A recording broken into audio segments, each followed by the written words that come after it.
Your thoughts on Ripple as far as, do you feel they're a solid company? And if so, why? I absolutely do. One thing that I've been paying attention to for the last couple of years is how some of these crypto projects represent themselves publicly. That includes on things like social media. Right. Now, I spent like a very big chunk of time in my career in the corporate world where like, if you were ever insulting to a client or rude to someone publicly, like you got fired. Like not negotiable. Yeah. And so I'm not even capable of like insulting people on Twitter because like there's a thing built into me that would be like, don't do this because some bad thing will probably happen to you. Right. And I'm kind of amazed when I see people who are leaders in companies like do really stupid things on social media, because it just tells me like, have you not had a job before? Like, is this the first time? And I've seen this with CMOs and CEOs of like companies that employ people kind of acting like a child who doesn't really understand appropriate professionalism. Right.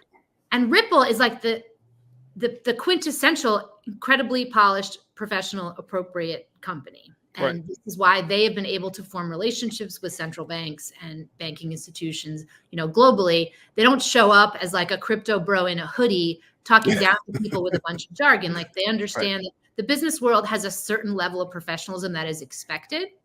And Brad Garlinghouse is a very polished CEO, and you could put him in front of anyone. That's right. And he would represent Ripple to the best of his ability. And you don't see like Vitalik with that level. No. Or, you know, there was like a gambling thing on the XRP ledger, and the two of the leaders of that company would often be very rude on social media. And I'm like, there's no way this company can make it if this is how the leadership of this business acts publicly. Exactly. And now Ripple is more, I think, than simply their professionalism. They've been spent the last, you know, decade or so, you know, building relationships, knowing that a network has value because of the users. Like lots of blockchains have good tech. Right.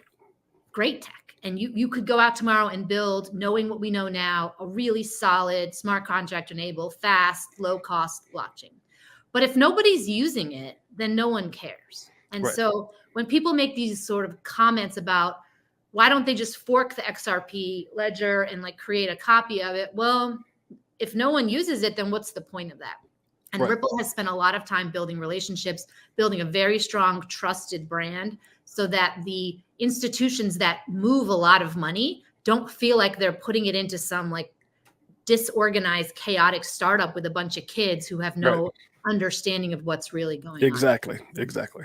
You know, and it's funny, Molly, because when I know you've been around for a while, as I have, with this space, and when we had that, you know, downfall from 68,000 towards that $16,000 price, you saw companies laying off, you saw companies going bankrupt, you saw companies running for the hills, getting out of, you know, if they were in the United States, sometimes they were leaving. And I'm talking about companies that were maybe not here licensed. I mean, it really shook up the industry. And with all the layoffs and even bank runs were crazy, it seemed like Ripple continuously expanded. They grew. They were acquiring companies. They were bringing on people like, I can't think of her name right now, the 43rd Secretary of the United Rosie Rios? Treasury, Rosie Rios. And they were bringing on these major people. And I'm going, wow, everyone else is running, and yet they're expanding, they're building, and you hear about countries, and they're doing all these different things.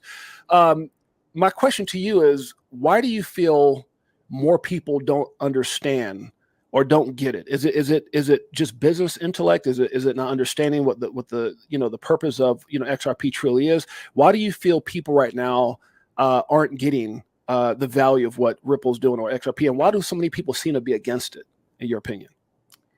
Well, we live in a world that is very influenced by media. I mean, that's where we get our news. We watch movies, watch TV shows. So if you think about how many of our beliefs are formed by the information that we kind of consume from all these sources. If you had an entity or group of entities that wanted you to believe a certain thing, it's not really that hard. They just have to be consistent about that marketing message. Right. And what is fascinating to look kind of back at the last couple of years is like the journalism world, even some of those, like, you know, this sort of drama with Fox News constantly, is they don't act like they're really interested in uncovering the truth. Like they have their talking points and they are repeating those talking points. And if you kind of put together so I'm an analyst, right? So I put together the ETHgate pieces, what we see in the media, kind of what we've seen in terms of like data from the performance of these blockchains, Ripple's relationships. It really looks like there was a concerted effort to slow Ripple down. Absolutely. And that effort was managed by entities that had influence over the media. They had influence over the banking system, over the payment system. And so it was very much looked like a look over here and not over there. Right. Ethereum, Bitcoin, Solana, the sort of the Dogecoin thing I think is even humorous, right? Because nobody's ever pretended that Dogecoin has any kind of utility value, or why is it able to do something that any other currency can't do? Right. Right. But people will be like, I'm bullish on Doge because Elon Musk likes it. I'm like, that's a very risky reason to